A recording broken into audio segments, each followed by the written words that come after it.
दोस्तों आज मार्केट में सेंटिमेंट ये चल रहा है कि आप अगर किसी बड़े स्टॉक में इन्वेस्टमेंट करते हैं तो आपके पास में बहुत ज़्यादा पैसा होना चाहिए। मैनिपुलेशन न्यूज़ चैनल्स में बहुत ज़्यादा होता है। आप एचडीएफसी बैंक, रिलायंस और आईसीआईसीआई बैंक और इन तरह की बैंक्स में अगर इन्वेस्टमेंट करते हैं, आपने देखा होगा ये अपनी हाई को टच करके नीचे आ चुके हैं। मार्केट में तरह तरह की बातें होती है और सेबी की तरफ से कभी कुछ आ जाता है, कभी अमेरिका की तरफ से कुछ आ जाता है, कुछ भी हो सकता है। इतना बड़ा अमाउंट इन्वेस्टमेंट करने से अच्छा है जो बड़े-बड़े इंस्टीट्यूशन हैं, जो बड़े-बड़े इन्वेस्टर हैं, उन्होंने पैसा कैसे बनाया? उन्होंने बड़े स्टॉक में इन्वेस्टमेंट करके पैसा नहीं बनाया, उन्होंने छोटे स्टॉक में इन्वेस्टमेंट करके पैसा बनाया है। वो लाखों रुपए, करोड़ों रुपए डालते हैं ₹2, ₹5, ₹10 वाले स्टॉक में और जब वो 200-300 का हो जाता है तब उसके अंदर उनका पैसा बनता है और वहाँ वो एग्ज़िट लेते हैं। वो किसी ₹3000 वाले शेयर में इन्वेस्टमेंट नहीं करते ताकि वो 6000 का बन जाएगा क्योंकि ऐसा होना बहुत रेयर होता है। बहुत कम कंपनियाँ ऐसी है जो ऐसा करती है आज की तारीख में। इससे पहले तक हुआ है, ये सब कोरोना के टाइम पे अच्छी-अच्छी कंपनीज़ बहुत नीचे तक चली गई थी, लेकिन उसके बाद उनके अंदर बहुत अच्छा बाउंस बैक हुआ क्योंकि फंडामेंटल अच्छे थे, कंपनीज़ बहुत अच्छी थी। लेकिन आज सिनेरियो अलग है, आज का मार्केट जो है उसके अंदर वो जो अच्छी कंपनियाँ थी, जिन लोग जो ब्लू चिप स्टॉक्स थे वो ऑलरेडी बहुत हाई पे जा चुके हैं और वहाँ से अब लोग एग्ज़िट ले रहे हैं और जो छोटी-छोटी कंपनीज़ है जैसे कि आईआरएफसी, आरवीएनएल और ऊर्जा ग्लोबल और Reliance power, Bajaj Hindustan sugar, Renuka sugar, इस तरह के स्टॉक्स में लोग इन्वेस्टमेंट कर रहे हैं क्योंकि ये कम बहुत इनका जो मार्केट वैल्यू था, वो कम तो था, साथ में इनकी प्रॉफ़िटेबिलिटी ज़्यादा थी, इनकी स्टॉक प्राइस कम थी। यहाँ पर अगर आप जैसे एग्ज़ाम्पल के लिए आप रिलायंस में ₹1,00,000 इन्वेस्टमेंट करते हो, तो आपको कितने शेयर मिलेंगे? मुश्किल से 50 से 60 शेयर मिलेंगे। यही ₹1,00,000 अगर आप किसी ₹10 वाले शेयर में इन्वेस्टमेंट करेंगे, वहाँ आपको कितने शेयर मिल जाएँगे? उसके बाद अगर वो शेयर अगर मान लो डबल हो जाता है, 10 से 20 हो जाता है, तो आपको ज़्यादा समय नहीं लगेगा उसके अंदर।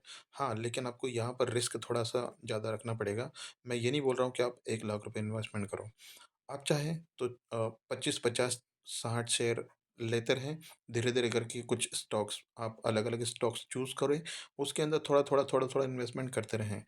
2-3 साल तक अगर आप ऐसा करोगे, तो आप देखोगे आपके पोर्टफोलियो में कम से कम 200 से 300 कंपनियाँ हो गई। उसमें से कुछ 20-25 कंपनियाँ ऐसी होगी जो ज़ीरो हो जाएगी, कुछ कंपनियाँ ऐसी होगी जो जिस लेवल पे थी, उसी लेवल पे रहेगी। लेकिन उसमें से कुछ कंपनियाँ ऐसी रहेगी जो रॉकेट बन जाएगी, जो ₹10 से सीधा 600-700 तक चली जाएगी। बहुत सारी कंपनियाँ ऐसी मार्केट में हैं, जिनके अंदर आप इन्वेस्टर अगर देखोगे तो 500 या 600 शेयर होल्डर रहेंगे। उस कंपनी में अगर थोड़ा-सा भी प्रॉफ़िट होता है, तो वो कंपनी रॉकेट बन जाती है। ₹10-20 से सीधा ₹500-600 टच कर जाती है। मैं ऐसे एग्ज़ाम्पल आपको बहुत इससे पहले भी बता चुका हूँ और आगे भी बताऊँगा। मार्केट में ऐसी कंपनियाँ हैं, जिनके शेयर होल्डर्स अभी भी 1000 से कम हैं। ऐसी कंपनियाँ न्यूज़ बेस्ड होती है, दूसरा ये होता है कि ऐसी कंपनियों में डिमांड आना, कभी-कभी क्या होता है ना कि कंपनी का बिज़नेस जो होता है, उसके अंदर स्केल अप हो जाता है, मैनेजमेंट चेंज हो जाता है, मैनेजमेंट में कोई ऐसा आदमी आ जाता है, जो कंपनी को अच्छे-अच्छे ऑर्डर्स ला के दे देता है। तो क्या होता है कि कंपनी के अंदर ग्रोथ के चांस बहुत ज़्यादा बढ़ जाते हैं। तो आपको ऐसी कंपनियों पे ध्यान देना चाहिए। अगर आप इंट्राडे ट्रेडर नहीं हैं, अगर आप ऑप्शन ट्रेडिंग नहीं करते, अगर आप एक लॉन्ग टाइम इन्वेस्टर हैं, तो अब आपको स्विच करना चाहिए बड़ी कंपनियों से, ब्लू चिप कंपनी से निकलना चाहिए और आपको ऐसी कंपनियों के अंदर इन्वेस्टमेंट करना चाहिए, जहाँ पर अभी स्टॉक प्राइस ₹50 से नीचे है, कंपनी का बिज़नेस ग्रोइंग है, कंपनी रेवेन्यू जनरेट कर रही है, कंपनी प्रॉफिट जनरेट कर रही है, तो आपको जाना चाहिए इन स्टॉक्स के साथ। एग्ज़ाम्पल के लिए मैं आपको बताऊँ जेन टेक्नोलॉजी, उसके बाद में आता है रतन एंटरप्राइज़ क्योंकि ये न्यूज़ आई थी अभी कि रतन एंटरप्राइज़ को एक लाइसेंस मिला है ड्रोन बनाने का। अब जब ये लाइसेंस मिलने की बात हुई, उसके बाद कंपनी रॉकेट बन गई। तो कब किसी पेनी स्टॉक्स की आप सुज़लोन एनर्जी को देख लो, ₹7 ₹8 पे कितना ट्रेड हुआ। लेकिन जैसे-जैसे उसके अंदर इन्वेस्टमेंट आया, कंपनी के ऑर्डर बुक में चेंजेस आए, तो कंपनी कहाँ चली गई। ऐसे बहुत सारे एग्ज़ाम्पल देखने को मिलेंगे। बजाज फाइनेंस ₹3 पे था एक समय जब था, उस समय ₹3 पे था, आज कहाँ है? ₹7,000। अगर आप अब आज इन्वेस्टमेंट करने जाओगे ₹7,000 वाले स्टॉक्स में, तो आप तो मुझे नहीं लगता कि एक इन्वेस्टर बन सकते हो।